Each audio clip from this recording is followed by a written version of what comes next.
Então, olá a todos e todas, muito bem-vindos e muito bem-vindas a essa 11ª apresentação da série de webinários organizados pelo LabChina, o Laboratório de Estudos em Economia Política da China, da UFRJ.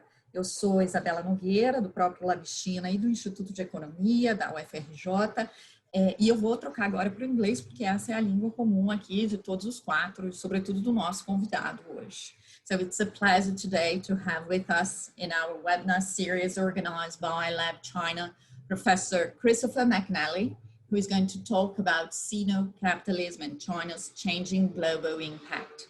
Christopher McNally is a professor of political economy at Chaminade University, an adjunct senior fellow at the East-West Center in Honolulu, USA. His research focuses on comparative capitalisms, especially the emergence of Sino-Capitalism. He has edited 4 volumes, including an examination of China's political economy, which is called China's Emergent Political Economy, Capitalism in the Dragon's Lair. He has also authored numerous book chapters and articles in journals such as Communist and Post-Communist Studies, International Politics, Review of International Political Economy, and World Politics. So besides Professor McNally, we also have here with us 2 professors also from LabChina who are going to join us for comments and debates. Carlos Medeiros, who is from the Institute of Economics, also Federal University of Rio, and Esther Majerowicz, Federal University of Rio Grande do Norte. So thank you all for being here. As usual, we start with the presentation by Christopher, and then we will follow by comments from Carlos, Esther, and myself. So Christopher, the floor is yours. Thank you. Thank you so much. Obrigado to Isabela and also to LabChina, as well as the Federal University of Rio de Janeiro and everybody for organizing this. As Isabela mentioned, I would like to talk today a bit about China's emergence and the new perspective of trying to understand this. Quite simply put, there's been a debate in the West, especially in Washington, in Brussels, but also in Brasilia, about what does China's rise imply. If we go back to the 2000s, the debate was basically between those who saw China emerging as a new partner in the Western liberal order that could become successfully integrated into what the United States had established after World War II and is often termed the rules-based international liberal order. The most famous presentation of this view was actually by Robert Zoellick, who argued that China could become a responsible stakeholder.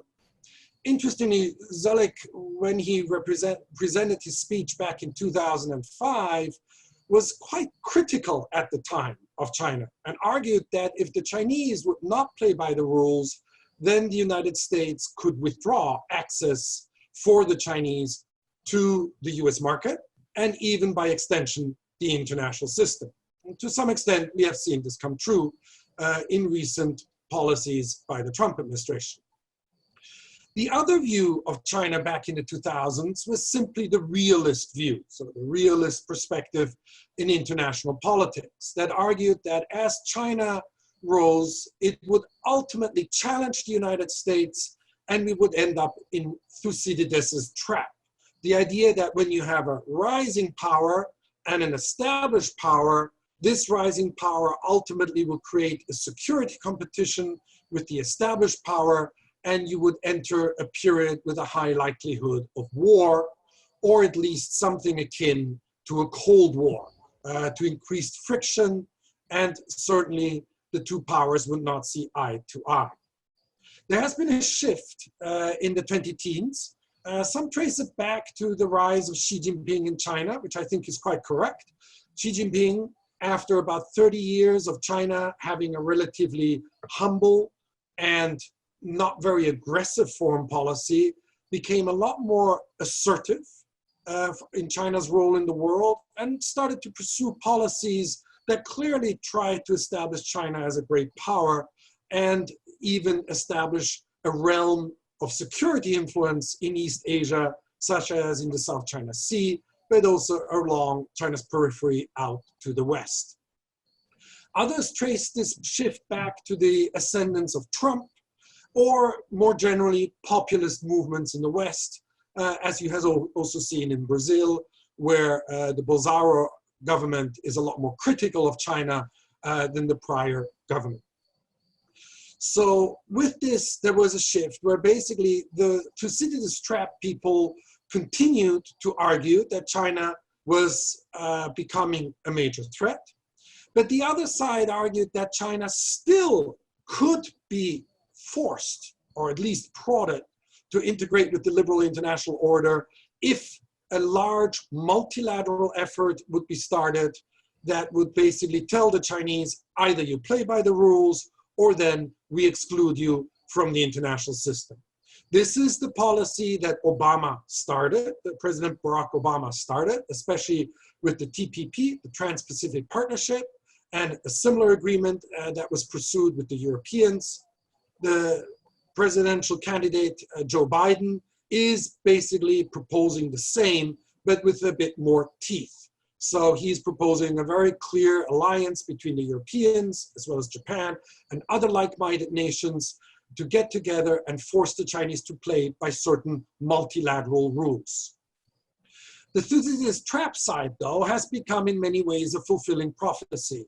Under the Trump administration, it has become very clear, and this is especially the case with Mike Pompeo's, the Secretary of State's speeches, that the Chinese Communist Party is a major threat to the West, that the CCP, the Chinese Communist Party, will attempt to undermine US power wherever it can and remake the international order in its own authoritarian image.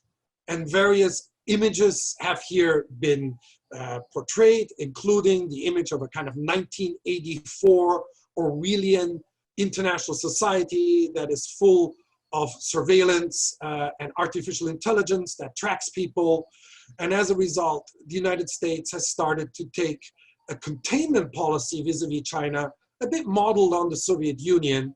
And there are there are indeed actions to decouple the Chinese and American economies, basically to fray the international order into an American camp and a Chinese camp.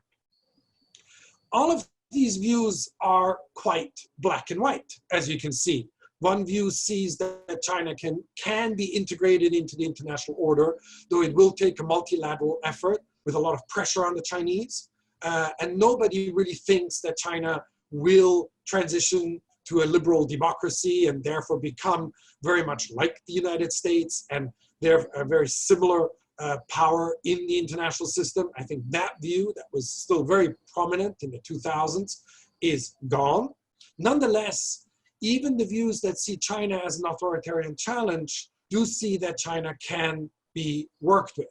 However, the other side basically is creating a self-fulfilling prophecy of making China into the new enemy, and both of these views are highly binary. I would like to propose a third view, a different perspective, a perspective that has a lot more complexity attached to it, a lot more gray areas, but that I feel is a lot more useful when facing China's challenge as it becomes the second most, and in the future, the most important economy on the globe. First of all, the rise of China needs to be understood as being driven by a classical case of late development.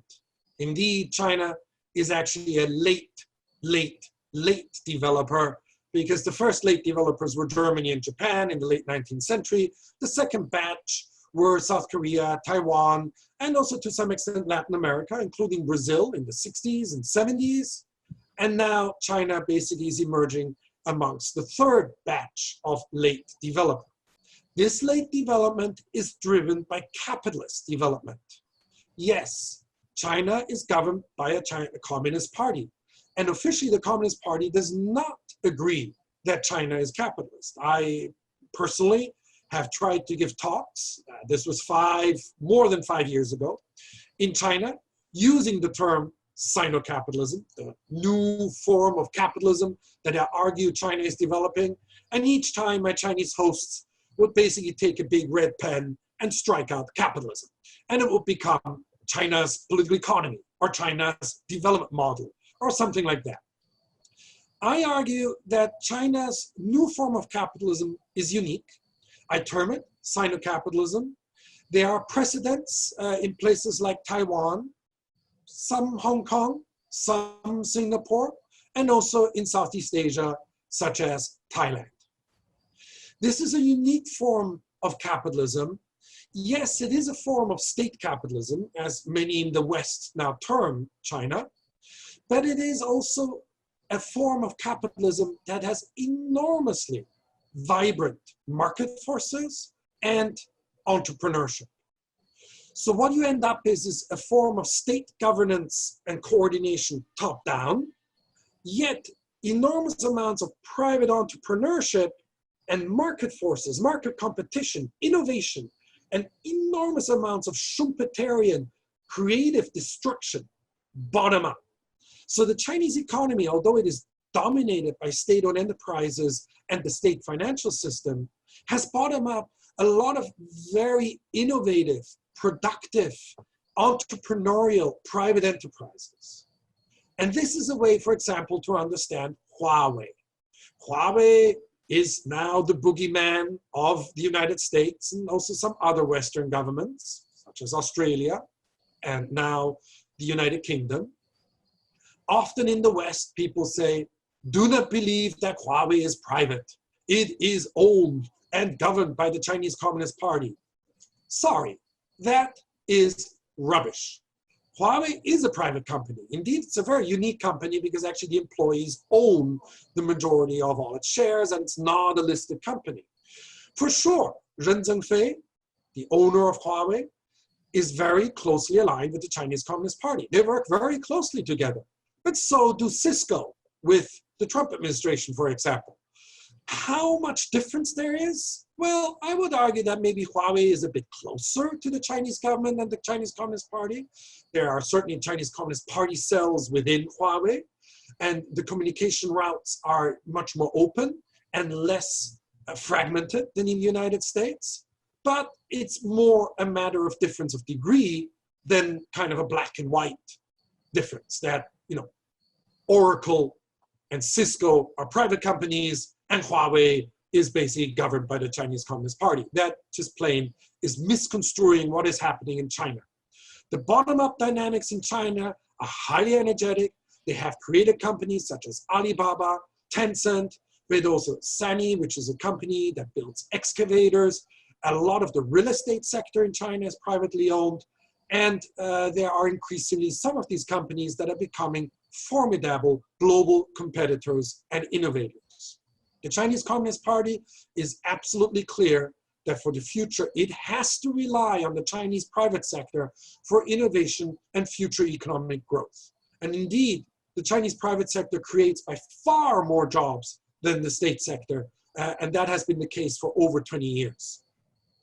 So how to understand this? I argue that China's political economy should be best understood as being characterized by a dialectic, by a sort of, you can argue a kind of a synthesis and antithesis, but much more so two powerful forces that have very different logics.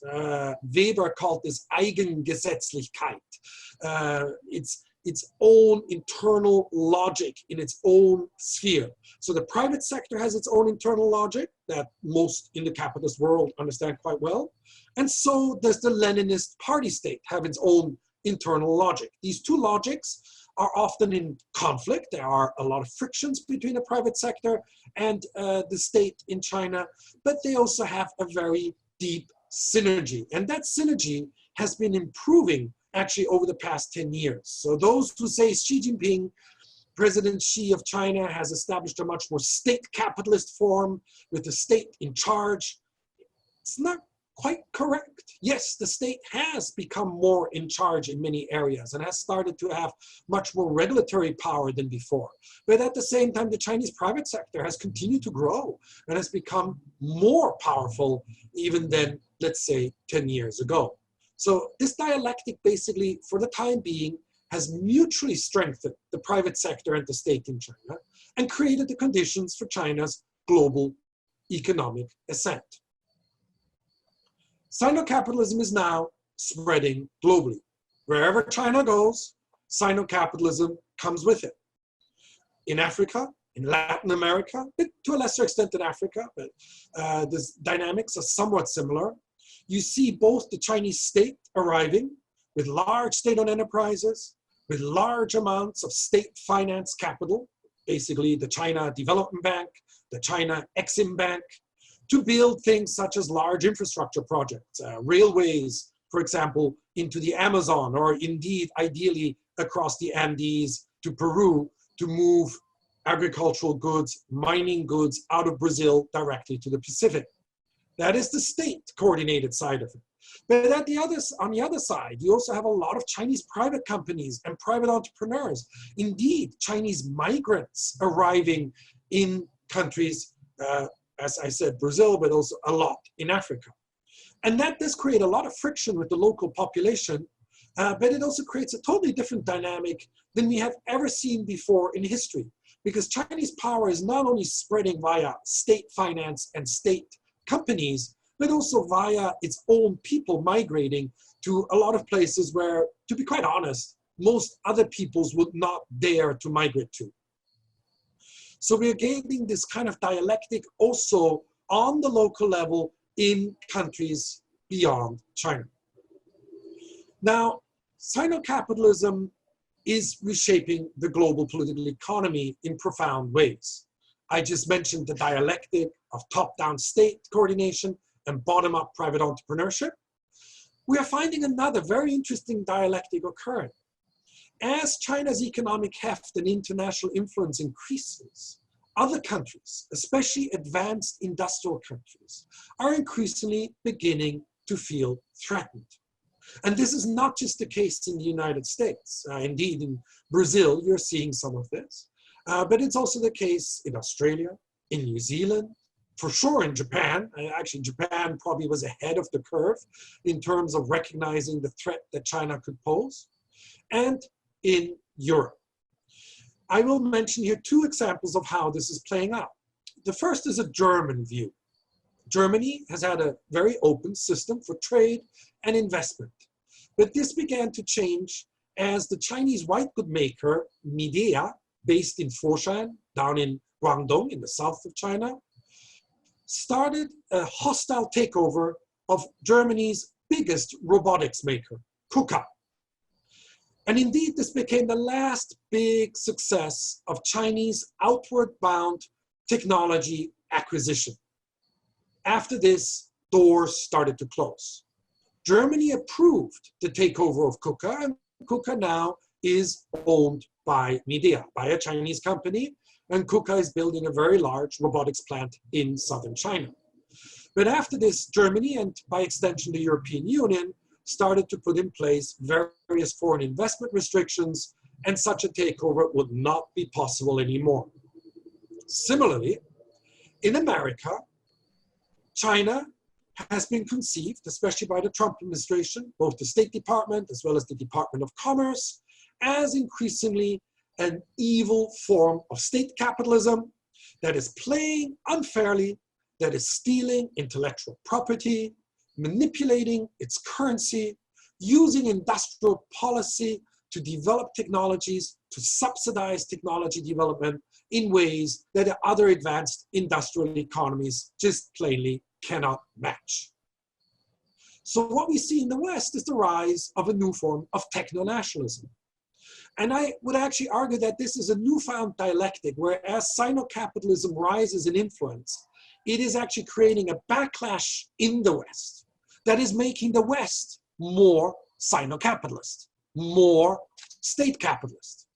So Sino-Capitalism, even if the Trump administration goes ahead and successfully contains China, something that I do not think is possible, but even so, Sino-Capitalism would have changed the very means of governing the American economy.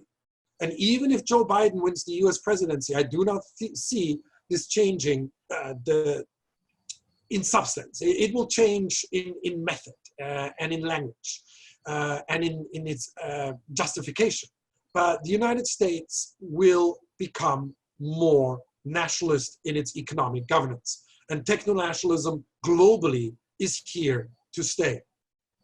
So Sino-Capitalism, techno-nationalism, it's kind of late state developmentalism, has triggered a reaction in the West and moved the West away from its own liberal principles.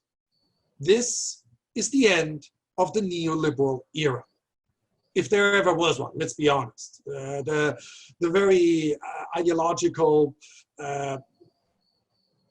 basics of neoliberalism were never truly implemented in any country, including the United States and the United Kingdom.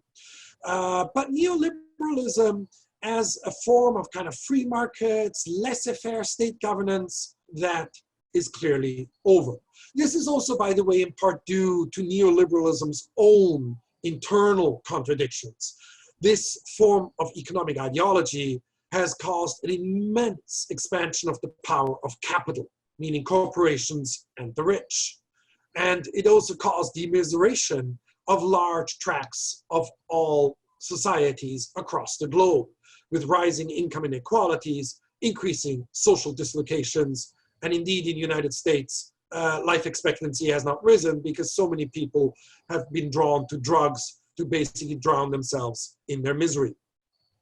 So neoliberalism, in part, is collapsing because of its own internal contradictions. But what is coming in its place is very much shaped by Sino-Capitalism, by a new, much more nationalist, yes, you can call it state capitalist means of governing the global economy. So I will end with my basic argument that falls back on a paper I published earlier this year in the Review of International Political Economy that is entitled The Chaotic Melange. What I argue is that, yes, neoliberalism is dying, but it is not fully disappearing. The international liberal order, many of its institutions, such as the WTO, such as, obviously, the United Nations, but also the IMF, the World Bank, international financial global governance, etc. Many of these parts are becoming weaker. Governance is fraying a bit, but they're not going to disappear totally.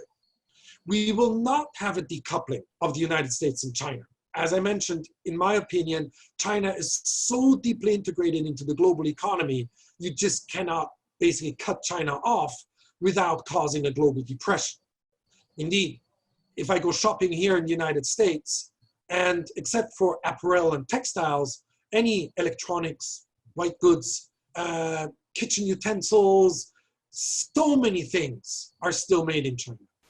Indeed, if Walmart could not buy from China, Walmart's business model would collapse.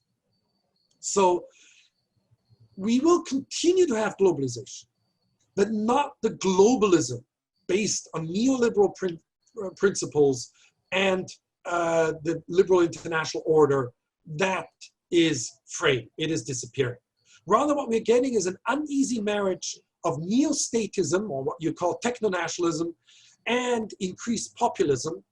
And that kind of marriage is being superimposed upon the neoliberal system, especially the enormous power of corporations. Mind you, some corporations nowadays, including Google and Amazon, they are more powerful than most nation states.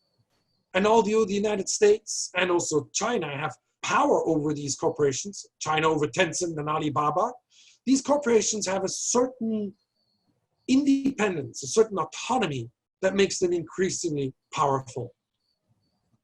So we're basically finding a kind of a weird chaotic melange where we have the reign of the super tech corporation and at the same time the ascent of more neo-statist or neo-mercantilist governing principles, a sort of strengthening of the state, but one that is kind of in an uneasy reliance, mutual dependency, I would say, with these very, very large corporations. And that is what I call the chaotic melange, a marriage of neo-statism with the remnants of neoliberalism, a marriage of increasingly state technocratic governance with the enormous power of the very tech corporations themselves, and also a fraying of the international liberal order in terms of providing great incentives for countries to move towards liberal democracy. So I would feel that the ideological side of this is going to be quite chaotic, and that there will be various development models, various competing ideas about how countries, and indeed the whole globe, should be governed. So once more, this is the chaotic melange as we're entering into the 2020s. I think it is going to be a very unsettled era. It is going to be a fascinating era for us political economists. Finally, we are in the center of attraction, so to say. Classical economists will have very little to say about what is happening. Indeed, they already are basically speechless, given what has been happening in the United States and China. And it provides opportunities for either more cooperation between the United States and China. So I do not exclude this as a possibility, especially if the US government changes, or then a total fraying and increasingly a sort of splitting of the world into two major camps. But even that will not look like the Cold War, because countries, including Brazil, will be hedging. I mean, Brazil cannot do without China and cannot do without the United States. So in terms of survival of the nation state itself, Brazil will have to try and charge a kind of a hedging middle course. And that is the same for most other larger countries, larger regional powers, including the European Union. I will end here. Thank you so much. And I'm looking forward to some questions and a stimulating discussion. Thank you, Christopher, for this fascinating presentation. It was very, very interesting.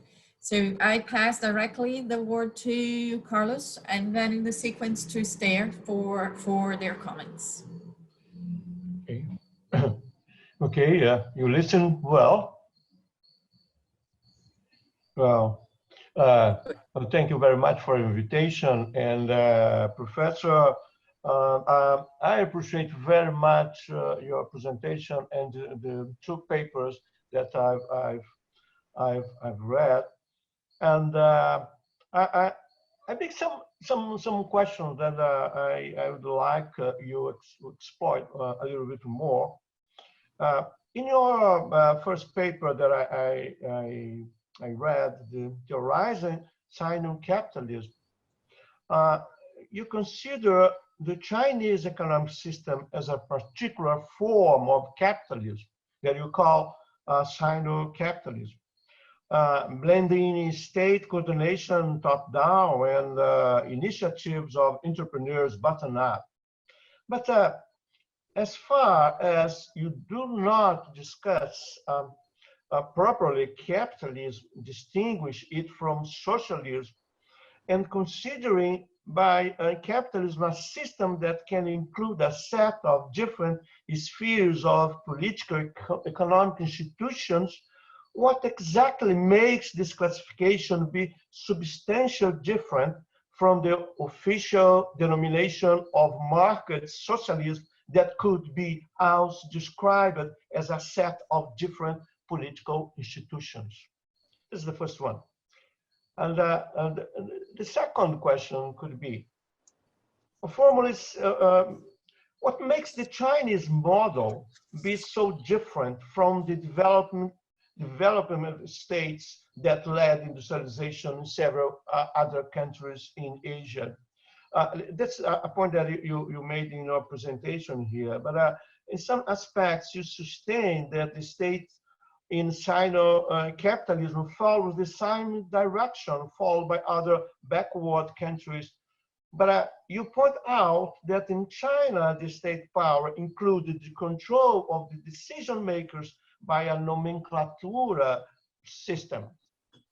What great difference this mechanism makes for the comparative analysis of Chinese system that can be so different from the other countries. The other question is, in considering the evolution of this Sino-Capitalism, it's not very clear for me what makes it running. Is it mainly the pressure from the bottom?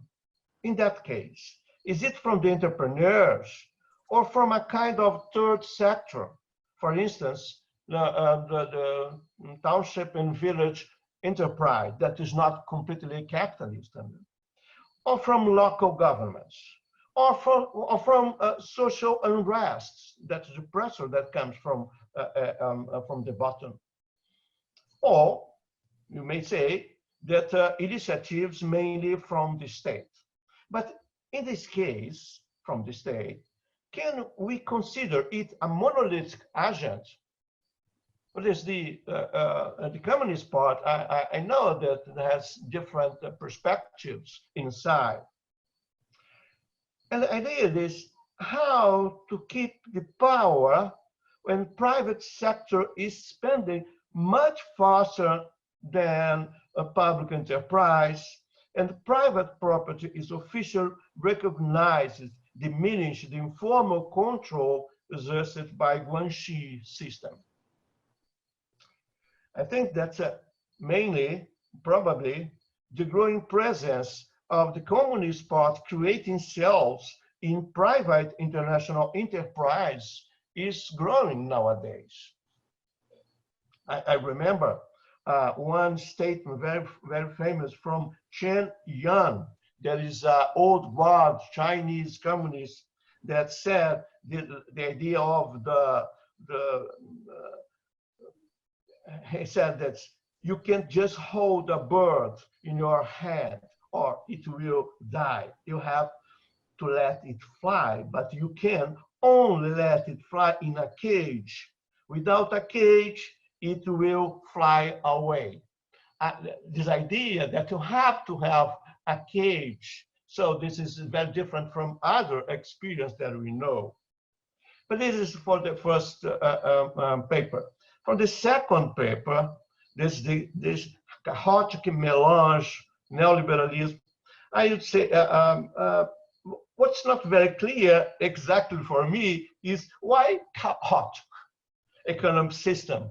Because this system has, as you know, that delivers such a high performance in terms of growth and structural change, including several countervailing forces to cope with high levels of social segmentation and income inequality. So why is it you use this expression chaotic that seems something that is losing control? This I would like you to know. And it's interesting to consider that the renaissance of great nationalism and isolationism in the United States and Europe is a reaction. I think that not exactly to corporate neoliberalism, but against Chinese rise. And in this sense, more than other feature, this inversion of behavior, international relation, no more led by top-down evolution from the high developed countries, but from bottom-up pressures from, in this case, from China, state-led growth is something very new. I think that you agree with this. I think that is very, very clear in our paper.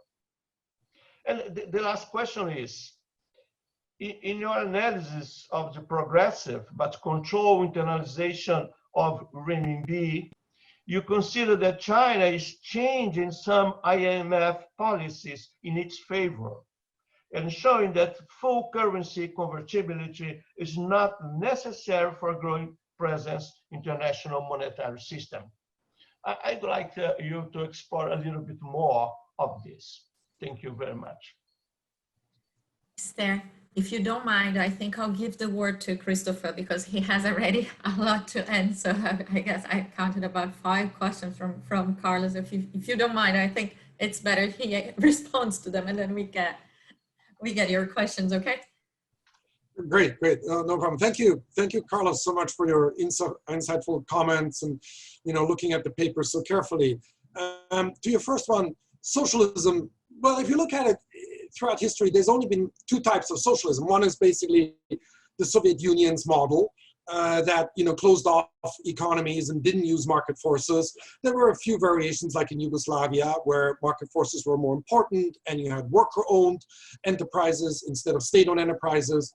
But this form of socialism never really provided the basis for sustained economic development. I think we all can agree that the Soviet Union was successful in its early years, but in its later years basically failed to produce the innovations necessary to keep up with the capitalist West.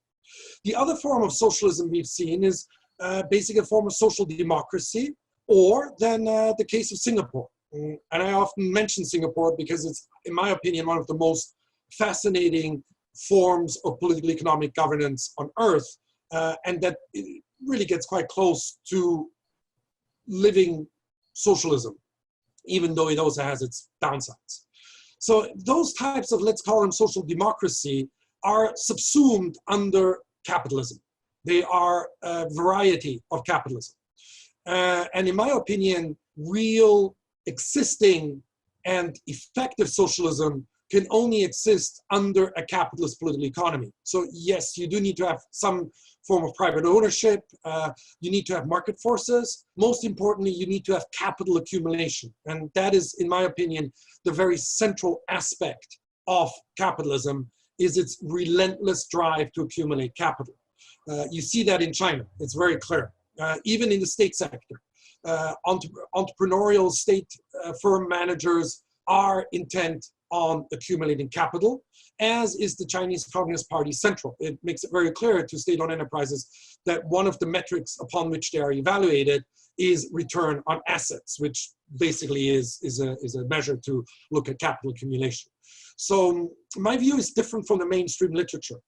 I see capitalism as the only existing system right now on earth. There is no alternative.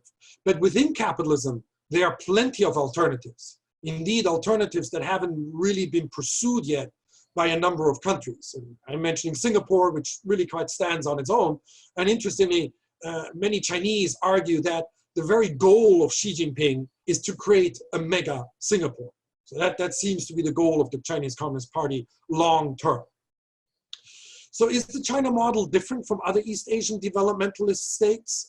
Yes, to some extent, but not totally. You're absolutely correct in pointing out parallels to South Korea, to Japan, especially to Taiwan. And right now, Vietnam is following quite closely in China's footsteps as well. The uniqueness of China, as you pointed out, is its Leninist governance system. It is the existence of a communist party that can reach quite far down into society, even compared to what, let's say, Korea was able to do. And as you also mentioned later on, that the Chinese Communist Party has now established party cells in many, many private enterprises to basically have a form of political oversight, if not control, in those enterprises. And one of the uniquenesses of China has been its implementation of industrial policy that is often very amorphous, very wasteful, so it wastes a lot of money, but also often effective, because what happens is the Chinese Communist Party sets incentives top down, and then it's local government that implement them. And the autonomy given to local governments is very key in this. This autonomy has been shrinking a bit in recent years, but in other areas it's actually been expanded, especially for technology development, where local governments are being very active. So there are uniquenesses. I don't want to go into more aspects of this, but thank you for this comment, because I very much agree with this insight. What makes China run? In many ways, I would say it's this very unique dialectic. It's a combination of top-down, bottom-up. It's not just the bottom-up part. It's not just the top-down part. Township and village enterprises grew up as these kind of collective enterprises. The vast majority have been privatized now, so they're all private enterprises. So you really do have kind of a juxtaposition between a large private sector, about 70%, 60 to 7% of the economy, and then a smaller, more concentrated state-owned sector that does in many cases command the commanding heights of industry. Now, one example very briefly is in telecoms. All telecommunication hardware and software innovation is done in the private sector. But all telecoms infrastructure is provided by the state sector. China Mobile, China Unicom, China Telecom.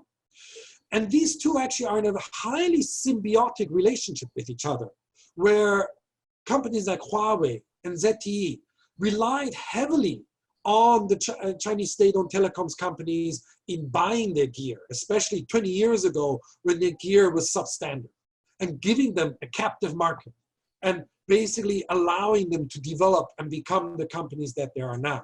So there's a lot of symbioticism between the two, but I also don't want to disregard the frictions, because a lot of private enterprises in China are not very positively predisposed vis-a-vis the state, especially recently when Xi Jinping has been implementing much more regulatory oversight and much more strict taxation and social security payments and things like this.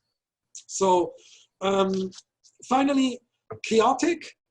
Well, I do see the 2020s as a very chaotic period where there is no clear hegemon, no clear dominant ideology, no clear dominant global system, where countries like Brazil will be hedging, will be playing both sides off against each other, will be basically trying to get close to the Chinese, yet also trying to get close to the Americans.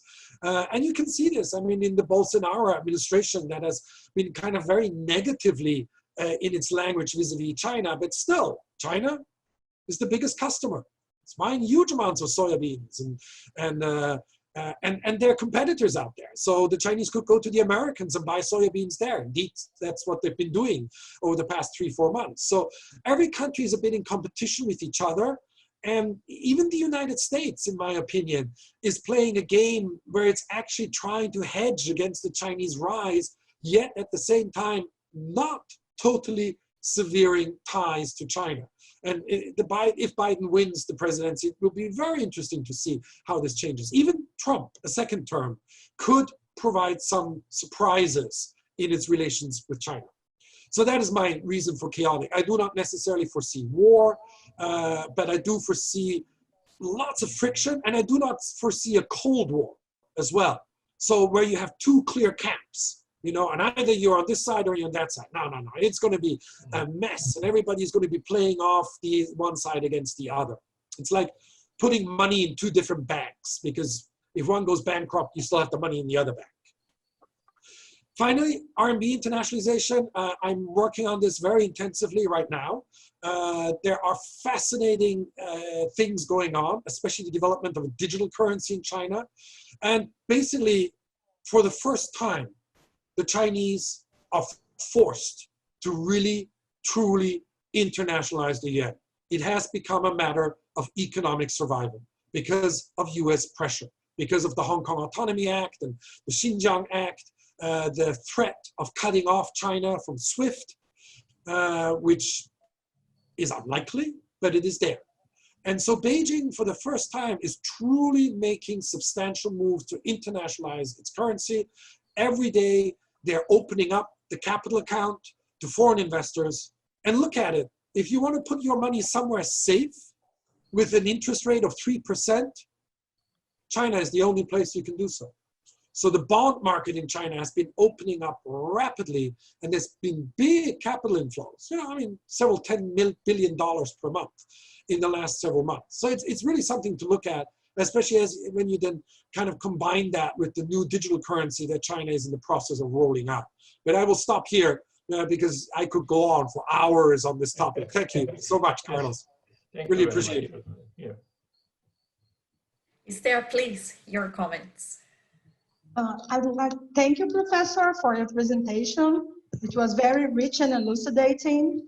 And I have a couple of questions. One regarding the domestic aspect, and the others to the international arena. Regarding Sino-Capitalism, you talk a lot about the bottom-up networked modes of entrepreneurship and top-down state-centric approach. And when you consider this interface between the state and society, or state and the market, I haven't seen in your approach some inclusion also of the laboring classes. you speak about a very harsh labor market that has neoliberal parameters and so on, but it doesn't appear in the story how peasants or workers could be also agents in these transformations.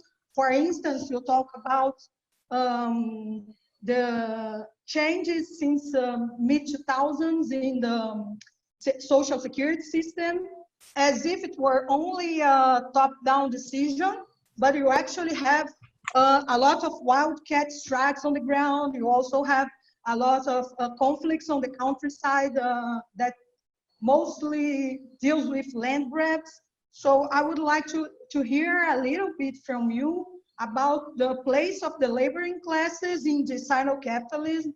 And also, I would like to do another parallel, because at some point in one of the papers, you mentioned that this top-down, bottom-up structure resembles what would be China's imperial political economies and ancient China imperial political economies. And also, even though you don't have this activism from maybe the peasants and so on, you have many cycles when they take agency from the historical movement and they put down autocratic government. So what this could be, or maybe play out in this in the present or in the future of China, the agency of these laboring classes.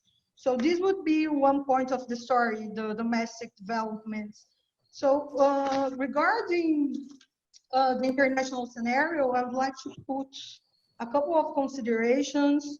And it appears to me that even though you mentioned that China is seen as a threat to the liberal order, it seems that I would put forward here a proposition by Professor Fiore, who is also from our institution, that actually it's the US or the hegemonic power who is destabilizing this liberal order, who is putting down the institutions, and not China per se. The greatest threat to these institutions are actually the US behavior and not the Chinese behavior.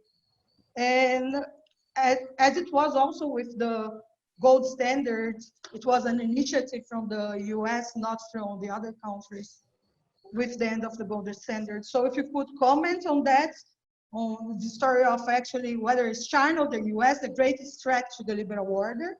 And finally, I would like to put a question regarding, to ask a question regarding this tech competition and authoritarianism and surveillance, because at some point in the paper, one of the papers, you mentioned that Sino-Capitalism, it jettisons liberal democracy in favor of autocratic rule. But you also mentioned that there are some intrinsic tensions in the Washington Consensus and liberal political institutions, liberal institutions and neoliberal economics. They bring the attention in itself. So I tend to see that this the undermining of democracy is not just a matter of the development or the rising of Sino-Capitalism. I think it's within this model and neoliberal economics, everywhere it appears that the increased surveillance, urban military, and then if we think like China would be a threat because it's a surveillance mode of social control, but if you take the UK, for instance, the rate of to the population is much higher than in China. In the US, it's also much higher. And for third countries like Brazil, if you buy this technological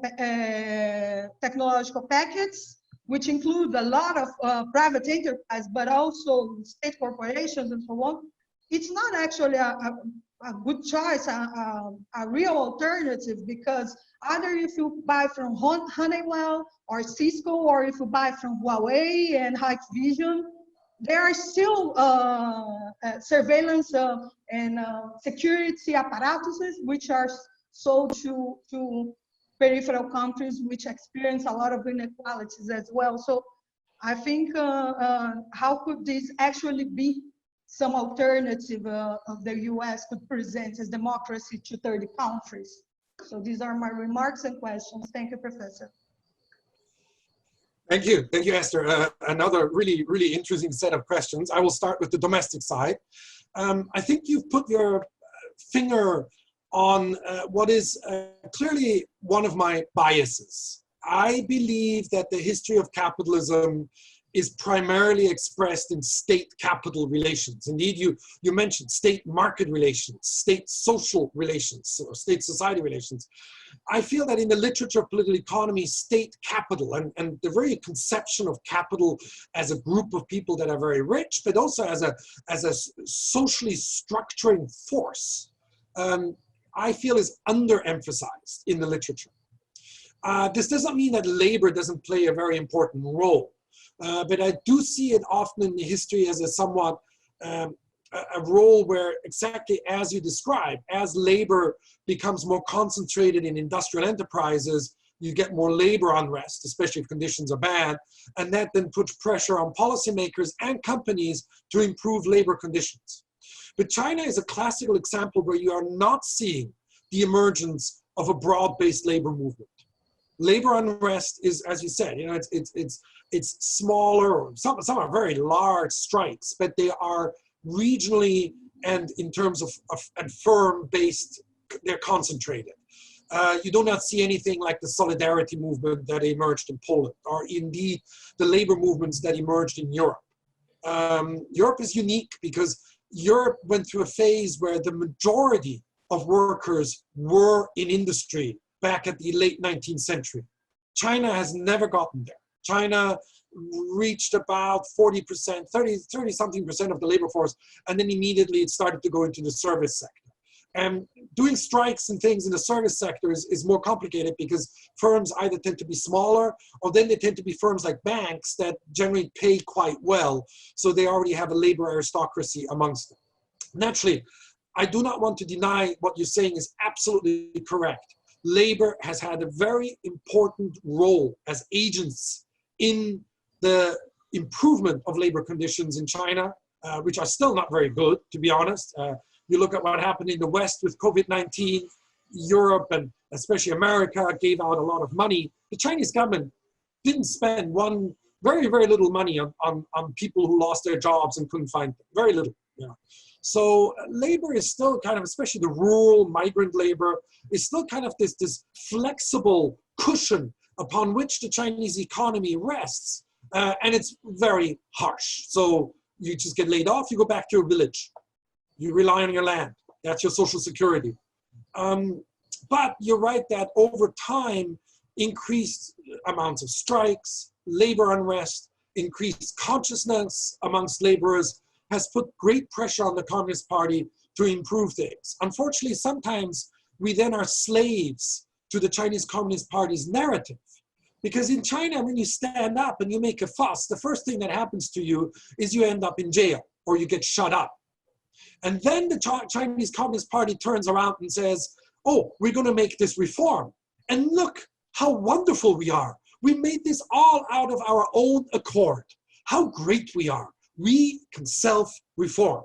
When actually what happened is that you had massive bottom-up pressure and a lot of people suffered as a result of that. So the narrative we get out of Beijing often does influence our view of what is going on in the ground. I fully agree.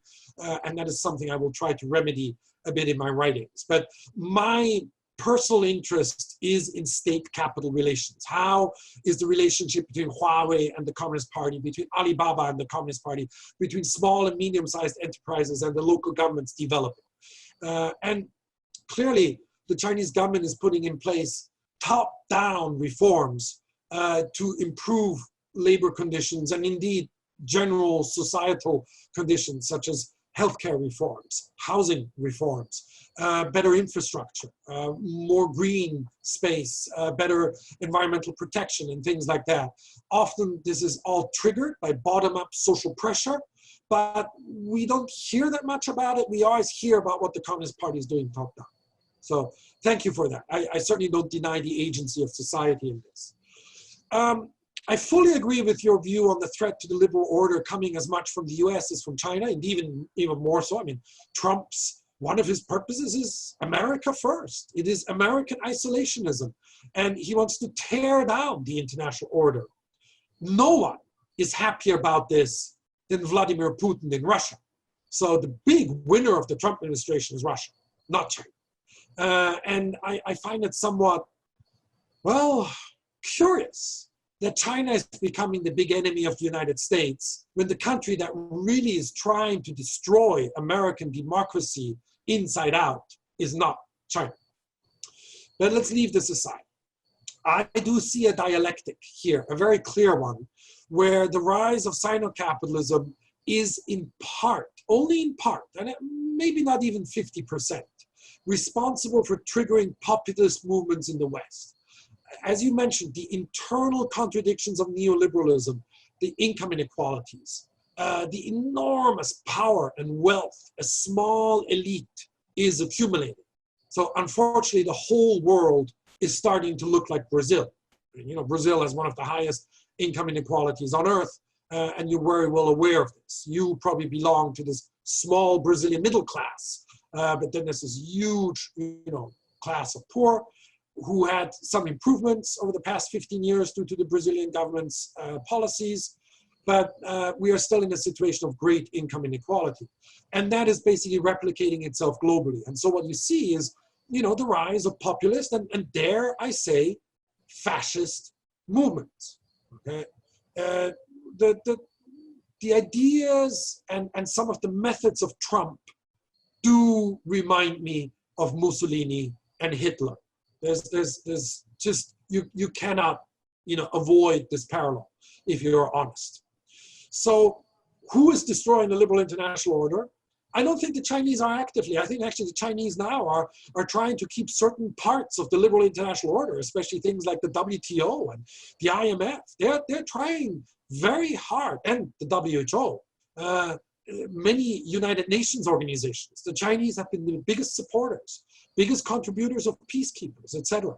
So for the Chinese, it is always stability above all else. Stability internally, politically, socially, economically, and also global stability. The Chinese do not want to see the international order collapse. There's only one country, big country, that could really benefit from this, not the Chinese. So what Trump is doing is triggered by a whole host of causes, but I would still argue that Sino-Capitalism has been one of the factors pushing populist movements in the West and creating the incentives for this new techno-nationalism. Finally, the surveillance state. I am somewhat just, flabbergasted by American policies, especially like banning TikTok.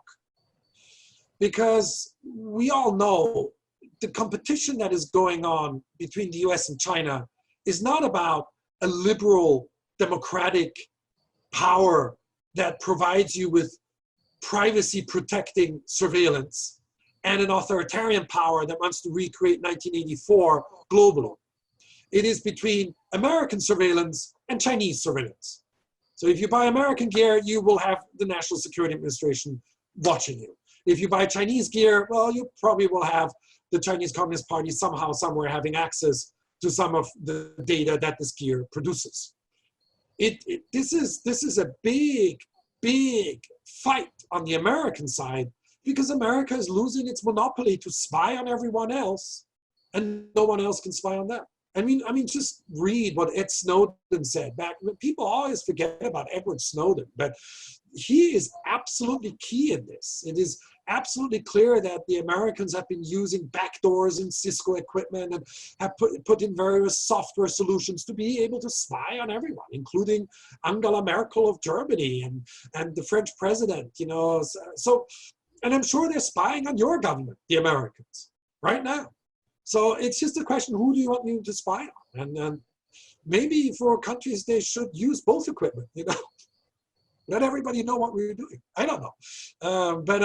It's very disingenuous. I agree with you, Esther, absolutely. It's very disingenuous from the Americans to go around, especially Mike Pompeo, and tell the world this is a choice between the good, liberal, democratic power of the United States that will not be spying on you and evil, authoritarian China that will spy on you and use it to its advantage. This is a false choice. Yeah. Yeah.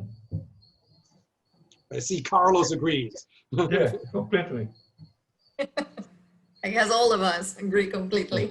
I want to make a couple of, I guess, final questions, because unfortunately we're getting our time is ending.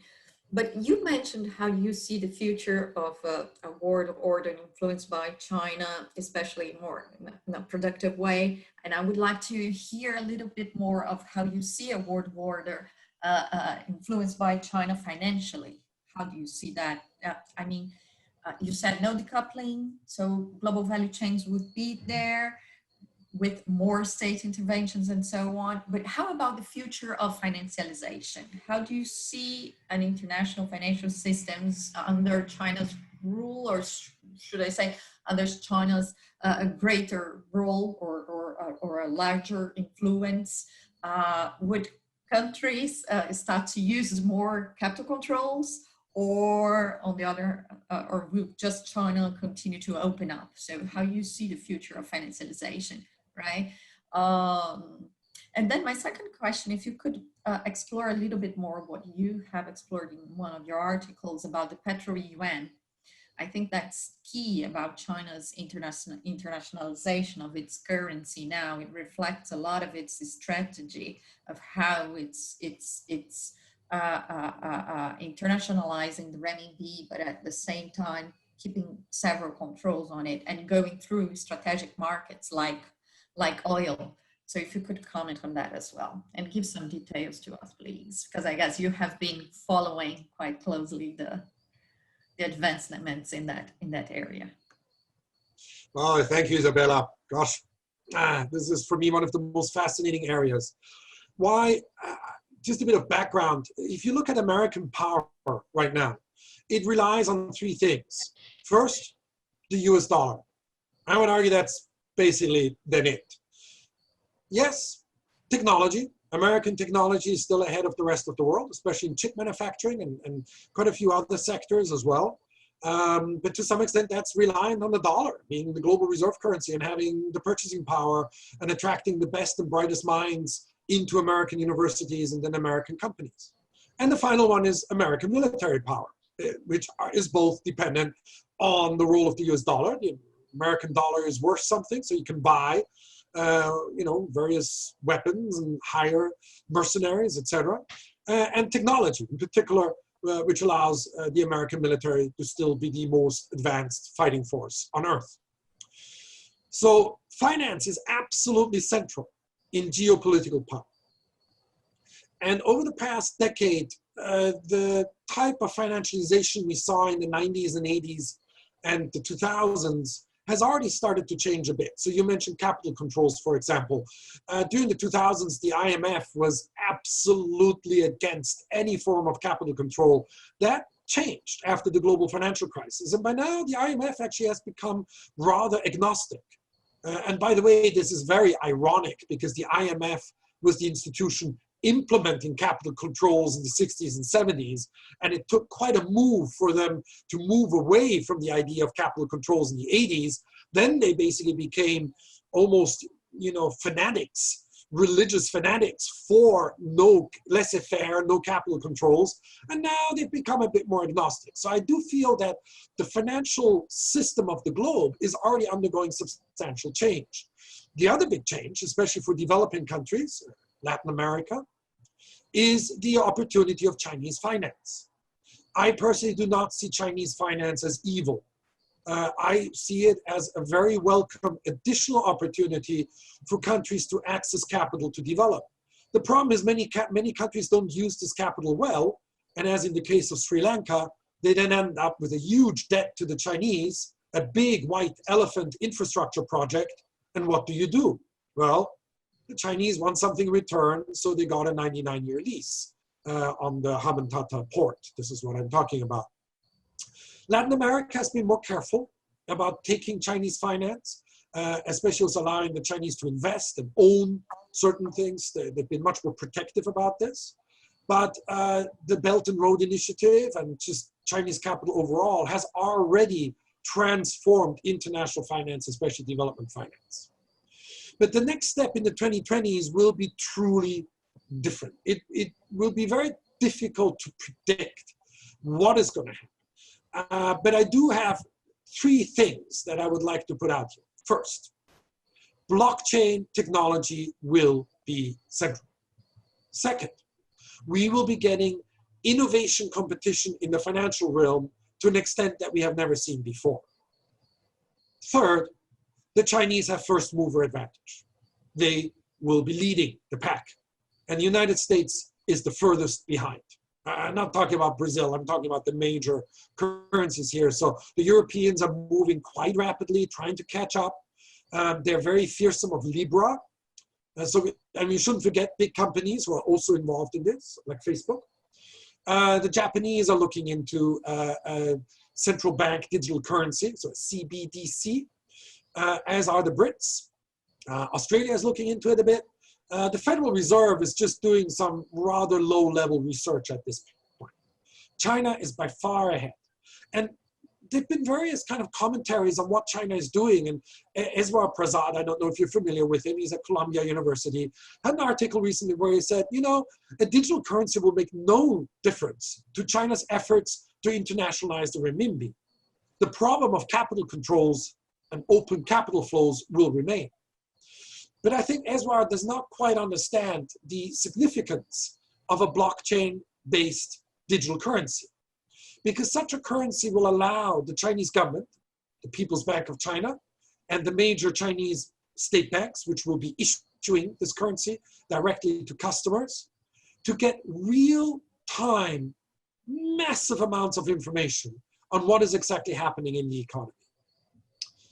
The former chairman of Alibaba, Jack Ma, once mentioned that with such technologies, you can truly run a centrally planned economy because you will have true central control over all capital flows in the economy. You will know exactly where money flows. You will know how many people are buying Starbucks coffees in real time, if you want that. You will need very powerful computers, and you will need very good artificial intelligence to do this. So we are still kind of at the cusp of these technological breakthroughs. There are various things that will need to be in place. But this is something that is God sent to the Chinese government, because now they can have an international currency and yet keep control. And the control will not be very intrusive. It will not be like the capital controls the Chinese have now. You can move capital freely in and out of China, and the Chinese government can in real time see what is happening. And if too much capital is flowing out, if there is capital flight, they immediately can start to shrink it. And they can use quite carefully targeted policies to shrink the amount of capital flowing out, or then open up capital flows inwards to balance the capital account. I know this is all a bit esoteric. I am not a specialist on blockchain technology, but this is something really, truly new in terms of the amount of data it provides a government issuer of a digital currency, or Facebook for that matter. That's why governments are so scared of Facebook. It would give, if Libra becomes an internationally traded currency, it will give Facebook enormous amounts of data on where capital is flowing. It will allow governments to be much more effective in closing off capital to certain entities, such as terrorist financing, such as tax evasion, such as illegal transfers of money, arms deals, etc. And you know, there still will be ways to do it, and digital currency will not be totally replacing paper money or electronic money as we have it now, primitive electronic money, let's put it as such. But it will provide, especially the Chinese, with an absolutely unforeseen amount of control over capital flows in their economy. And people don't recognize that. I really see very few commentary. Only the people who are really kind of, you know, like CoinDesk, this is a website that really talks about currencies and things and blockchain. Only the blockchain people who understand this are basically saying that something like this can give you enormous insight, and it will allow you to control the money supply much more carefully. It will allow you to measure inflation much more carefully. So this is a new world, and blockchain will transform the monetary system, and with it, the financial system.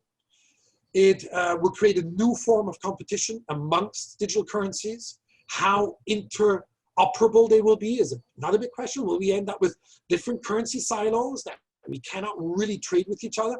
Then we could end up with kind of almost a medieval system, you know, where you traveled a few 10 kilometers and you end up with a new currency. It'll be a few 100 kilometers, but still. So there's a lot of unknowns. Carlos, a lot of chaos, I foresee, a lot of chaos. But maybe also a melange, where the Chinese move first and then the Europeans catch up and make it interoperable. Then you will have the two other major currencies, the Chinese yuan and the euro, in one system, and that would basically dethrone the dollar. Very rapidly, people would start to move out of dollars and diversify, because we talked about supply chains. I see global supply chains as continuing, but they will become more resilient, meaning there will be more diversification, something that might even help the Chinese. So you will have certain parts of your chain in China, other parts in Vietnam, another part in Europe, another part in the US, because you need to be able to substitute them if anything goes wrong in any which market. Well, the same might happen with currencies. You want to have some of your money in euros, some of it in RMB, some of it in real, some of it in dollars. Indeed, a digital currency system would make the US dollar's monopoly somewhat obsolete, because you would be able to so easily invest in different currencies and use various arbitrage to make additional money, to have higher interest rates, that, you know, you don't have to have everything in treasuries. You can diversify. You can become more resilient as a result. And the international financial system is not resilient. Back to the very beginning of your question, Isabela, I once basically argued that Wall Street is like a fire brigade that gets paid when it puts out fires. And so it's taken upon itself to actually create the conditions for big fires globally. So Wall Street goes in, it lends money to, let's say, Argentina, your neighbor. It knows exactly this money will not be paid back. There will be a fire, and then it can come in and basically argue, we need to get, you know, your arm and leg. So in many ways, the financial system the United States built up, the neoliberal open financial system, has been very, very detrimental to the development of poor countries. It hasn't helped. I'm not saying that the Chinese system is better. We've seen so many cases of where, you know, countries have defaulted, and the Chinese have not been so much nicer than Wall Street. But we are certainly entering an era where hopefully there will be more opportunities for developing countries to access finance, and a totally new level of competition in terms of currency technologies. I'll leave it here. Thank you. That's very provocative. Thank you very much. We are looking forward to reading your papers on digital UN and all of that. Thank you so much. Yeah. So, Christopher, I learn a bit more as well. Difficult. Thank you once again for your super interesting presentation. We've learned a lot. Thank you, Esther and Carlos, for your very inspiring comments and questions. The debate was great. And Christopher, I'm looking forward to having you in Rio as soon as this disaster stops and we get the chance to have you here in presence with us. Thank you. Thank you. I will hold you to the invitation. Thank you all. Have a nice day. Thank you. Thank you. Good evening to you all. You. Bye. Okay. Bye. Bye. Bye.